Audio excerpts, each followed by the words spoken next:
The Golden Touch. Myth retold by Liz Ray. Illustrated by Marlena Riccardi. Mr. Soto was the mayor of the small town.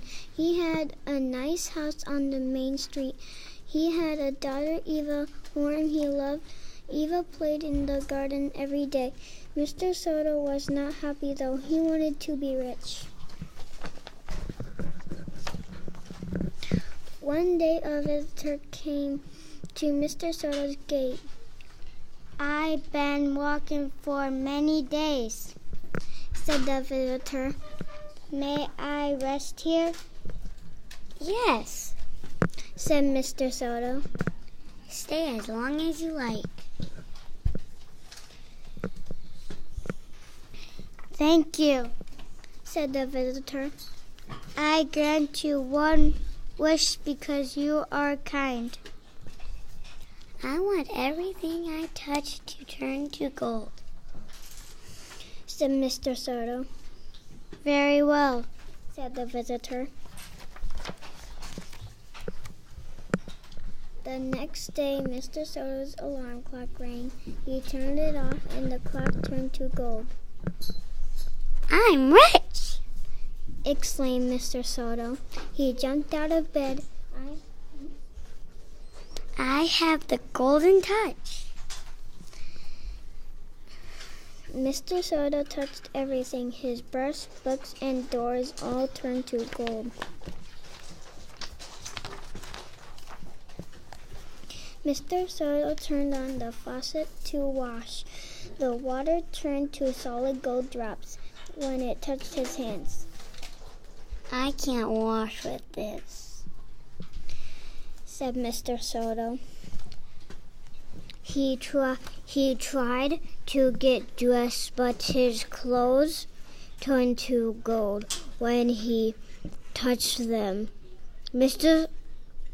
Soto shivered. He would have to wear his pajamas. Mr. Soto's breakfast, tea, and fruit were on the table. His cup changed to gold when he picked it up, and his tea turned to solid gold when it touched his lips. "I can't drink this," said Mr. Soto. He tried to eat his apple. His teeth bit down on hard gold. "Ow!" cried Mr. Soto. "I can't eat this."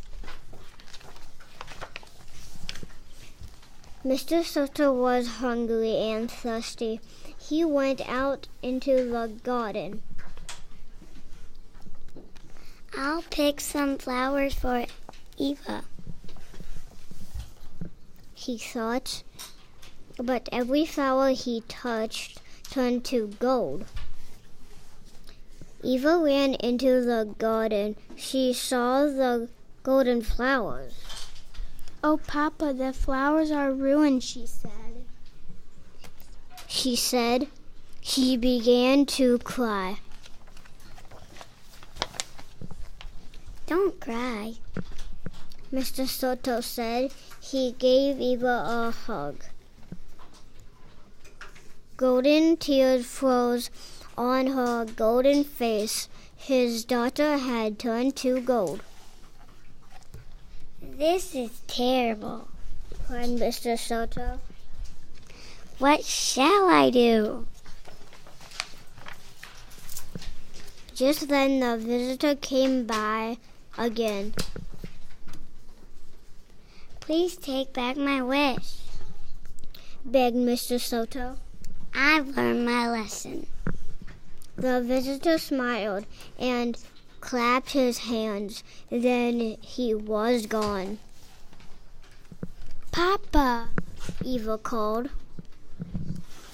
She was no longer gold. Mr. Soto hugged her happily. Now I feel like the richest man in town, he said. The message of the story is some things are worth more than gold.